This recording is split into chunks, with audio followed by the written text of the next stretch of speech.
Elaine Glass is a visionary author and highly experienced master life coach, renowned for her transformative retreats tailored for women navigating intricate midlife transitions. Driven by a profound sense of purpose, Elaine's mission is helping people live their best lives. Her unique approach, known as the Get Quiet Way, is a roadmap to discovering your inner treasures and bringing them fully to the surface and out into the world. She also has a book called Get Quiet, which will empower you to get back to feeling like yourself again. In this episode, Elaine takes us through a meditation that is meant to harmonize and balance us, and let me tell you, Helen and I definitely needed it. So let's get ready and let's make time for Elaine Glass. Elaine, we are so happy to have you here with us today. A big pleasure to have you on the Make Time podcast.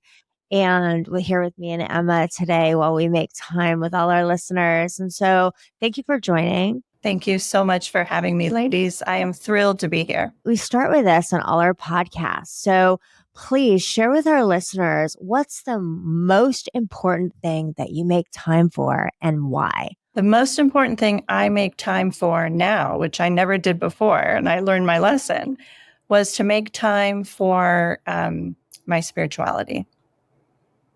That's the most important aspect of my personal development and my personal healing. And when I had taken my focus off of that, my life did not turn out very well. So that is what I make time for. Yeah, I'm in a period in my life right now where I'm really having to tune in to my spirituality also and make time for that. So I'm really excited to discuss this with you today because it's really important for women, just to find things that work for them. So if you could please share with our listeners, if you can give people 3 actionable tips on how ladies can do this, what would you tell them? Well, the first thing is to just know that you have a full-on spirit team that is there guiding you, and to have faith in the unseen. So whether you call that universe, God, angels, guides, that is all there for you. And when we disconnect from that, life gets very, very difficult. So the first step is to wake up to that, and to really, really do your best to have faith in the unseen. Just that first step will open that energy flow so that you will begin to see those come up in your life, those synchronicities, the messages that will come through. So first step is awareness and waking up to this. The second step is to get in an environment that supports these very subtle messages, because these are very subtle things that are coming through into us. And the noise of the world has really become a detriment to being able to connect to this whole entire facet of our lives that makes our lives so meaningful and so rich. And to be guided in a way that is with comfort and is with wisdom and clarity, you're not going to find that in the busy, noisy world. So get quiet in an environment that supports these subtle messages. It's so interesting that you say that, because I'm in therapy and I'm the least quiet person. And I know it's kind of a, your methodology, but my therapist literally turns me upside down in a chair and forces the issue for me to just get in a place where I'm just disconnected from anything. And at least that 1 hour a week, I have this moment, and and now I'm starting to learn how to turn the noise off by myself, because, and she's so great. She literally inverts me in a chair and turns me upside down. So I lose all control of what's going on. And so I think finding these moments are so, so, so important. Yeah, that's my question, Elaine. How do you turn the noise down? And how do you make time to be quiet? I'm glad you asked that question, Emma. It really is what Helen was just talking about, is getting so present with your life and not needing to control, because that's what you're doing really, is when you're laying back like that, you've totally lost control, the need for control too. So how you do that, how you quiet the mind, first, you've got to nurture your body. When we're connecting to our spiritual side, it always starts in a very unusual way, and that is just to be in our bodies instead of in our overthinking mind. So start to move your body in very gentle ways, not forceful, like sometimes we want to do. I remember, running marathons and doing things that were just so forceful. And I realized that it's the gentleness that needs to begin to happen to be able to get quiet. This is how we support getting out of our minds, into our bodies, into our heart space. And then really the goal is to get into the soul space, because I believe we are souls having this human experience. And I believe that a lot of suffering in the world is that we've detached our body from our soul. We are totally disconnected to the soul. And so the first step is to get into our bodies in a very gentle way. And would you think that, so I guess it would be different for everyone. Like for me, I would think meditation or maybe even yoga, because when you're talking about being gentle, or maybe it's hiking, like getting out into nature, going for a walk with a friend, like, is that gentleness? Yeah. Exactly. It's all of those things. And it's an awareness that this is not forceful, that this is a very gentle, loving energy that needs to come into you instead of the fear of the world that feels very forceful to us. And it really then begins to allow us to feel a very gentle, peaceful, loving energy instead of the fear that we normally are exposing ourselves to.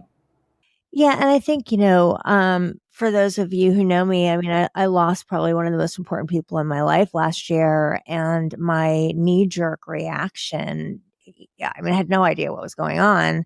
I was having an out-of-body experience, when this happened, but was to really, like, put myself in bubble wrap, like, I had to really kind of just stop and retreat and kind of, slowly let kind of the world back in, and it was interesting that it was so instinctual to me.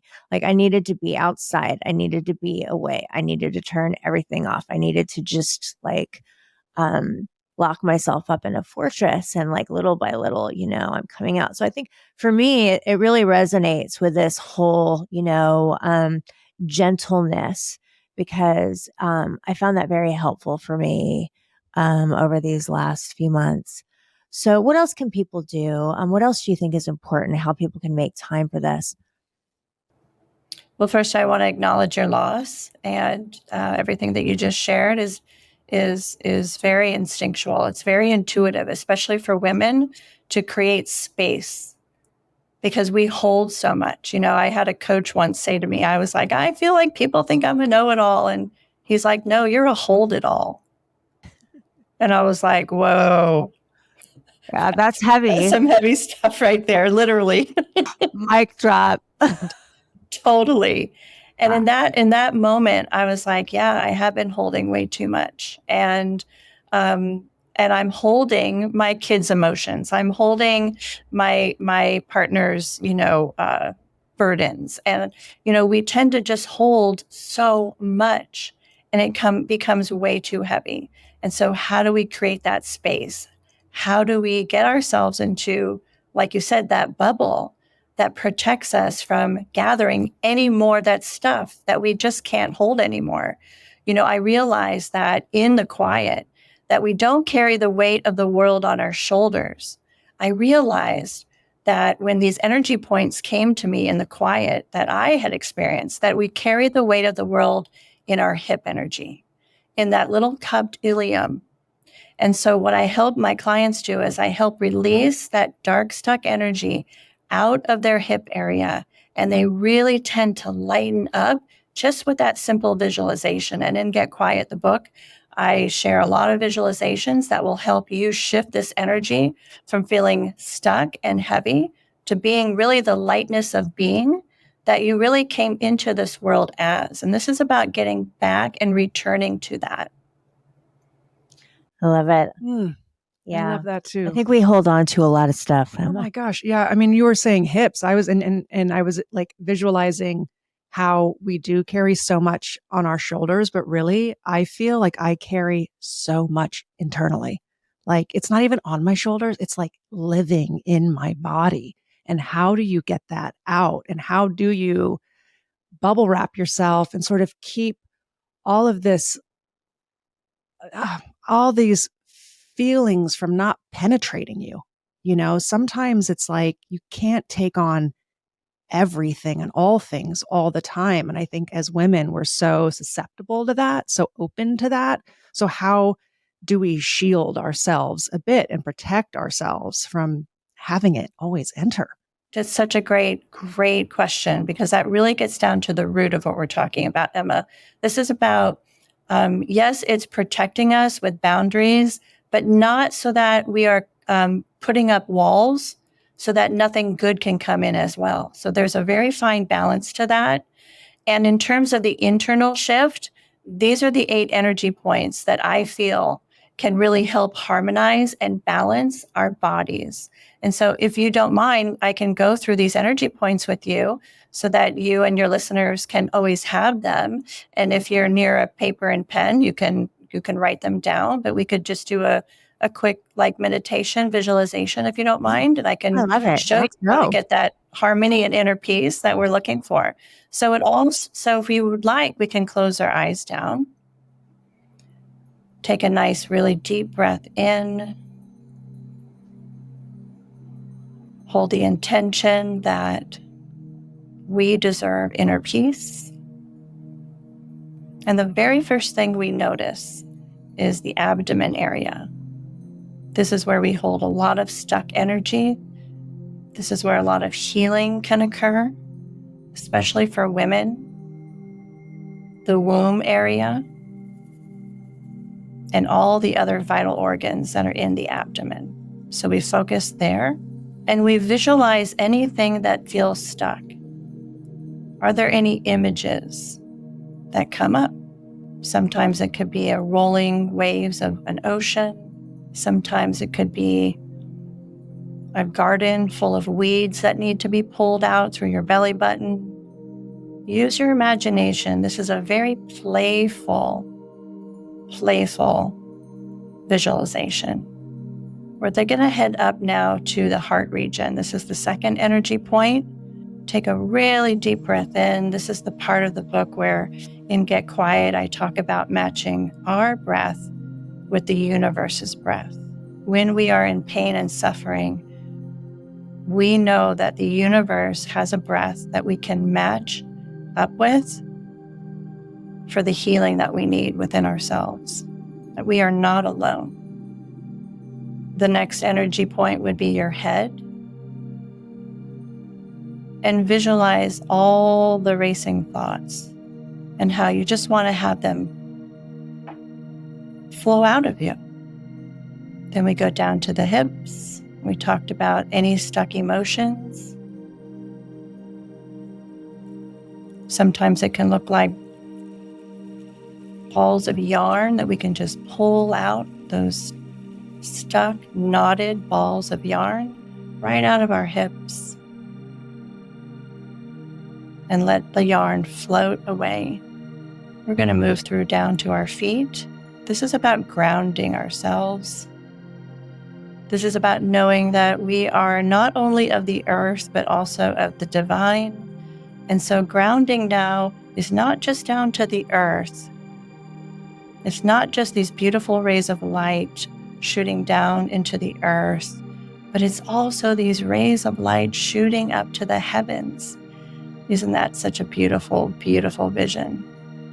It's time to move our lives forward now. And so we're going to focus on our legs, especially the knees and under the kneecaps, because there's a lot of stuck energy there for a lot of us. And so we almost want to visualize those kneecaps coming up, just like a bottle top, and all that dark, stuck energy coming out, floating away from our bodies so that we can harmonize the interior of our bodies. Putting those kneecaps back on with light and love, knowing now that we can freely move forward with new visions, new dreams, new ideas, new people, new opportunities. The second to the last energy point would be the tailbone, full of intuition. The intuition that colors our dreams, makes them real.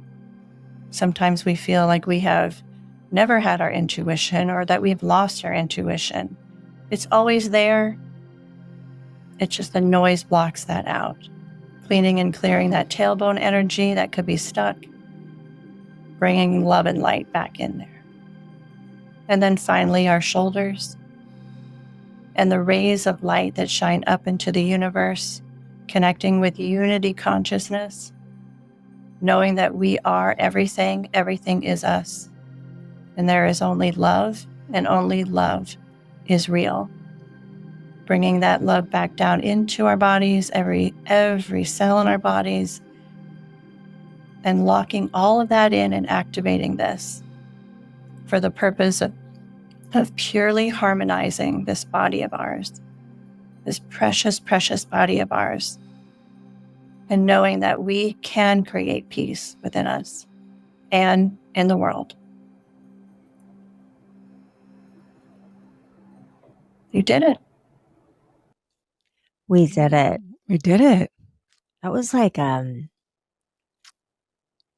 barefoot dreams blanket, like wrapped around. Like, I mean, it was so, I think Emma and I really, really need so much of this. And so many people do. Elaine, thank you so much for taking us through that. That was so beautiful. I felt like I was just like wrapped in it. Yeah. It's when you get quiet, you realize, oh my gosh, I need to do this more. My mind, everything is always so busy, and, you forget just to take those quiet moments and how like replenishing it feels. Yeah. I mean, I think I always ask this question. You're Madge in Alabama, you got 4 kids, you're going to drop off soccer practice, you have all this stuff going on. You're trying to make ends meet. Like there's, like that woman out there that's just struggling, has got so much on her plate. And, like just like what's one like nugget you can give her when she's just got 10 million things pulling at her? Like what's the one thing she could do to just get started here? I appreciate that question because I was that woman, and I'm living in Arizona though, but I was that woman, and I had forgotten to connect to my soul. I'd forgotten connect and continue to have conversations with what I call God. I thought I had the outside world telling me exactly what I needed to do, but I had totally disconnected from my own truth, from my own soul's calling. And I just got quiet. The message is very, very simple. Get quiet and listen. That is what you do. And you can do that in your car, in the pickup line, instead of having the radio on or being on your telephone or on your social. Just take time for you. This is about making time. This is about making time for you and making time for the quiet, because in that quiet is where your life actually exists. That is where the truth of your life exists and where all love exists. So that's what I would tell that woman. Okay, Elaine, we're going to ask you our last question, which is, what are you not making time for that you are going to commit to making more time for today? I am going to make more time for doing what I love to do, which is Pilates. It's a way that I move my body in a way where I feel more like childlike, because I was a gymnast growing up. And so it's not me going and having to work out.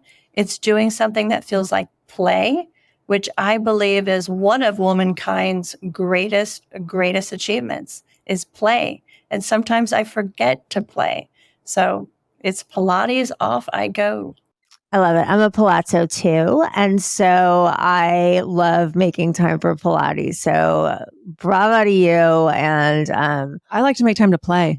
I'm all about playing. I just want to play. Like my childhood didn't really allow for much play. So I'm trying to relive that childhood now. So I'm a big, firm believer in make time to play. yeah. And she brings me with her, which I'm so grateful for, Emma, like making me make time to play, because it's just awesome that we can do it together. We need to have fun. So, Elaine, please tell everybody how they can find you. Where can we get your book? Like, how do our listeners find you? Yes, well, they can find me at elaineglass.com, and they can find the book at getquiet.com or any place they enjoy buying their books. Right, we're going to link it in the show notes so everybody can find Elaine. Elaine, I have to just thank you so much. It was really beautiful to have you on with us today. And I so appreciate you. And I'm just so glad that you're here. Yeah. Thank you for the work that you're doing. And I appreciated the meditation and learning how to get quiet. Thanks for joining us today. We hope that listening to our podcast has empowered you to make more time for yourself. So please remember to subscribe and share with a friend who could also use a healthy reminder on the importance of making time. Make sure to tune in, as we will continue to have incredible guests that will share their make time tips on our upcoming episodes. Come say hi to us over on @MakeTimePod on social media, or visit us at maketimewellness.com. Until next time, make time.